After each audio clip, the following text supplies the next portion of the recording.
नमस्कार साथियों, स्वागत है आपका गोल मंत्रा एकेडमी के परिवार में।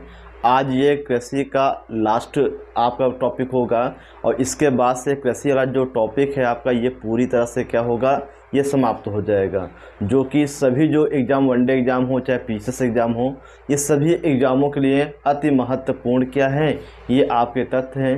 लोगों का ध्यान इधर न जाने के कारण क्या, यहाँ से क्वेश्चन अगर बनते हैं तो लोगों के क्वेश्चन यहाँ से गलत हो जाते हैं। तो कठिन नहीं है, कठिन क्या है कि लोगों का ध्यान इधर जाता नहीं है, इसलिए ये टॉपिक क्या होता है, कठिन होता है। तो चलिए हम स्टार्ट करते हैं। तो अभी हम लोगों ने पढ़ा भारत की कृषि, तो ये आपको टोटल 29वां लेक्चर होगा भूगोल में। तो हम देखेंगे ओयस्टर मछली जो है ये क्या करती है, मोती का उत्पादन करती है। क्वेश्चन आएगा कौन सी मछली मोती का उत्पादन करती है, तो आपको याद रखना ओयस्टर मछली क्या है आपका, ओयस्टर मछली। अगर हम आपसे पूछें कि विश्व में या फिर सबसे बड़ी मछली जो कौन सी है, ब्लू व्हेल है। क्या है आपका, ब्लू व्हेल है, जो कि स्तनधारी है। क्या है आपका, स्तनधारी है। आगे हम देखेंगे महात्मा गांधी ने बकरी को क्या कहा, निर्धनों की गाय कहा। महात्मा गांधी ने बकरी को निर्धनों की गाय कहा है। किसे, बकरी को। आगे हम देखेंगे भारत में सर्वाधिक शहतूती रेशम प्राप्त होता है। भारत में सर्वाधिक जो रेशम प्राप्त होता है किस प्रकार का, शहतूती रेशम प्राप्त होता है। अब यहाँ देखेंगे कि रेशम के कीड़े को क्या कहते हैं, पिल्लू कहते हैं। रेशम के कीड़े को क्या कहते हैं, पिल्लू कहते हैं। और इनका जो जीवन काल होता है आपको याद रखना है 50 दिन। तो रेशम के कीड़े का जो जीवन काल होता है कितना होता है, 50 दिन होता है। क्या होता है, 50 दिन होता है। ये चीज़ आपको याद रखना है। आगे हम देखेंगे रेशम के कीड़ों का जीवन चक्र। तो रेशम के कीड़ों का जो जीवन चक्र होता है, जीवन चक्र का मतलब होता है कि 4 अवस्थाएं होती हैं। कितनी होती हैं, 4 अवस्थाएं होती हैं। तो पेपर में इन 4 अवस्थाओं का सही क्रम पूछ लेता है। क्या पूछेगा अंडा है, इल्ली है, प्यूपा है, सच्छब। तो पहली अवस्था है आपकी अंडा, दूसरी अवस्था है इल्ली, तीसरी अवस्था है प्यूपा और चौथी अवस्था क्या है, सच्छब। अगर आपसे पूछें कि जो रेशम जो प्राप्त किया जाता है किस अवस्था से प्राप्त किया जाता है, तो आपको याद रखना है कि जो प्यूपा है, तो प्यूपा से क्या है, रेशम के जो रेशम प्राप्त किया जाता है। क्वेश्चन ये आएगा कि जो रेशम प्राप्त किया जाता है तो रेशम के कीड़े की कौन सी अवस्था से प्राप्त किया जाता है। तो अवस्था कौन सी है आपकी, प्यूपा। कौन सी अवस्था है, प्यूपा। और आगे हम देखेंगे ये केचुआ। केचुआ क्या है, किसान का मित्र। केचुआ को क्या कहा जाता है, किसान का मित्र कहा जाता है। मूंगफली क्या है, गरीबों का बादाम है। मूंगफली को क्या कहते हैं, गरीबों का बादाम कहते हैं। अमरूद को क्या कहते हैं, गरीबों का सेब। गरीबों का सेब किसे कहते हैं, ये अमरूद को कहते हैं। अब देखें जायफल है और जावित्री है।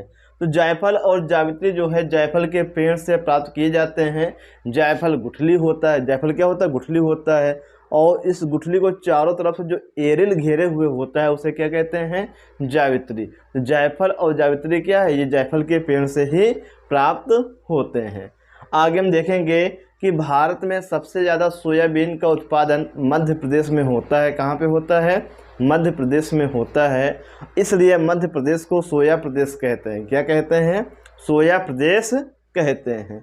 आगे हम देखेंगे कि ये प्राकृतिक रबर आइसोप्रीन का बहुलक होता है। प्राकृतिक रबर क्या होता है, ये आइसोप्रीन का बहुलक होता है। क्वेश्चन आएगा कि प्राकृतिक रबर ये बहुलक होता है किसका, आइसोप्रीन का। किसका होता है, आइसोप्रीन का। यहाँ हम देखेंगे रेशम की जो प्रजातियां हैं, क्या है आपकी, रेशम की प्रजातियां। ये चीज आपको याद रखना।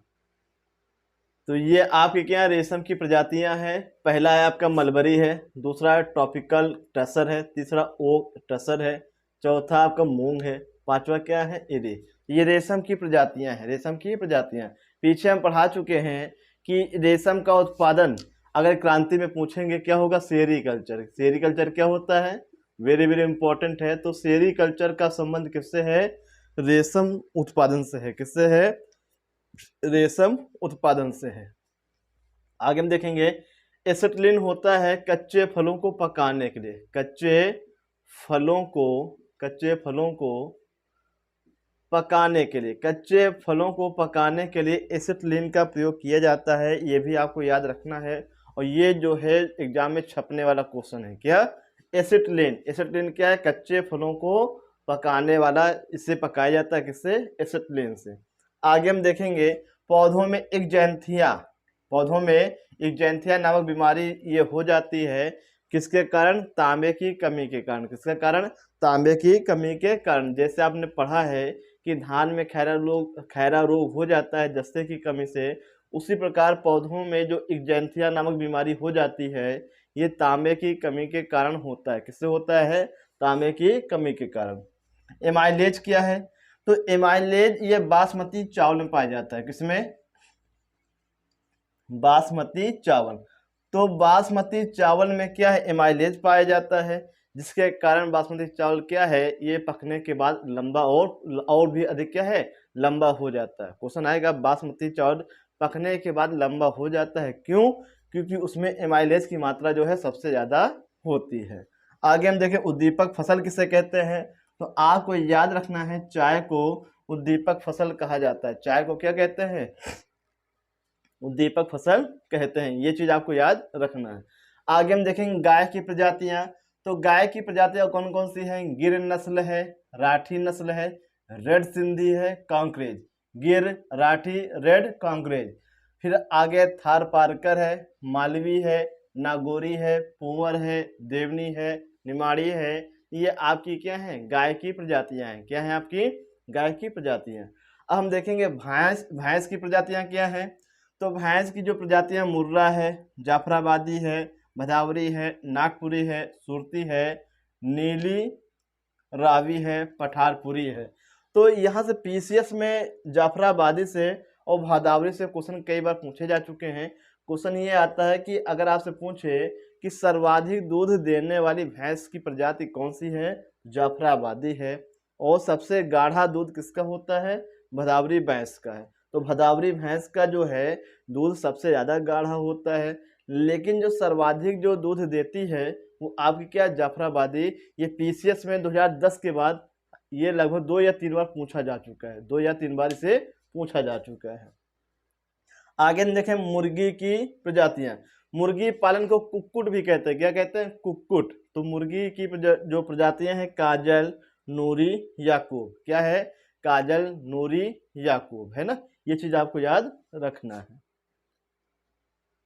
तो ये काजल है, नूरी है, याकूब है, ये मुर्गी की प्रजातियां। काजल, नूरी, याकूब। और ये कुक्कुट पालन है। अगर हम पूछें अंडा उत्पादन क्या है? रजत क्रांति। अगर हम कहें रजत रेशा क्रांति क्या है? कपास उत्पादन। आगे हम देखेंगे बकरी की प्रजातियां। पश्मीना है, बरबारी है, चंबा गद्दी है। क्या है आपका? चंबा गद्दी है, जमनापारी है और बीटल है। ये क्या है आपकी? बकरी की प्रजातियां। क्या है आपकी? बकरी की प्रजातियां। तो ये चीज आपको याद रखना है। इसमें से एक बार रेलवे में पूछा गया है कि पश्मीना, तो जो पश्मीना जो ऊन, इससे क्या बनाया जाता है? ऊन बनाया जाता है। क्वेश्चन ये आया था कि पश्मीना जो ऊन है ये किससे प्राप्त किया जाता है? ये बकरी से प्राप्त किया जाता है। किससे? बकरी से पश्मीना ऊन प्राप्त किया जाता है। तो ये चीज आपको याद रखना है कि पश्मीना पश्मीना जो ऊन है ये बकरी से प्राप्त किया जाता है। ये आपका रेलवे में आया हुआ क्वेश्चन। ये क्या है? आपका आरआरबी में आया हुआ क्वेश्चन। अगर पूछे ऑरेंज सिटी किसे कहते हैं? तो ऑरेंज सिटी आपको याद रखना है, ये नागपुर में कहते हैं। किसे कहते हैं? नागपुर में। नागपुर को क्या कहते हैं? ऑरेंज सिटी कहते हैं। याद रखिएगा, नागपुर को क्या कहते हैं? ऑरेंज सिटी कहते हैं। और नागपुर में ही पर्यावरण अनुसंधान केंद्र है। क्या है आपका? पर्यावरण अनुसंधान केंद्र है। जबकि पर्यावरण शिक्षा केंद्र ये आपका अहमदाबाद में। शिक्षा केंद्र अहमदाबाद में है, अनुसंधान केंद्र ये आपका नागपुर में है। नागपुर को क्या कहते हैं? ऑरेंज सिटी कहते हैं। जयपुर को क्या कहते हैं? ये पिंक सिटी कहते हैं। बेंगलुरु को क्या कहते हैं? सिलिकॉन सिटी कहते हैं। तो इस प्रकार से आपका ये कृषि वाला जो टॉपिक आपका समाप्त होता है। और कल हम एक नया टॉपिक लेके आएंगे नए सीरीज के साथ, बड़े उत्साह के साथ। और उस टॉपिक का नाम है विश्व के पर्वत। पहले हम पढ़ेंगे विश्व के पर्वत, फिर उसके बाद हम आ जाएंगे कहाँ पे? भारत के पर्वत। तो उसको हम आपको बहुत ही अच्छे से पढ़ाएंगे कि ताकि आपको क्लास में ही याद हो जाएंगे। तो रोजाना की तरह आज हम आपसे सवाल पूछते हैं। तो आज आपको बताना है चिलैया समिति। पहला पॉइंट है चिलैया समिति और दूसरा पॉइंट है आपका सुरेश तेंदुलकर समिति। क्या? सुरेश तेंदुलकर समिति। ये जो दोनों समितियां हैं, इन दोनों समितियों का संबंध किससे है, इसका जवाब आपको कमेंट सेक्शन में लिख के बताना है। पहला क्वेश्चन, चिलैया समिति का संबंध किससे है? दूसरा है सुरेश तेंदुलकर समिति का संबंध किससे है? इन दोनों सवालों का जवाब आपको कमेंट सेक्शन में लिख के बताना है। धन्यवाद। जय हिंद, जय भारत।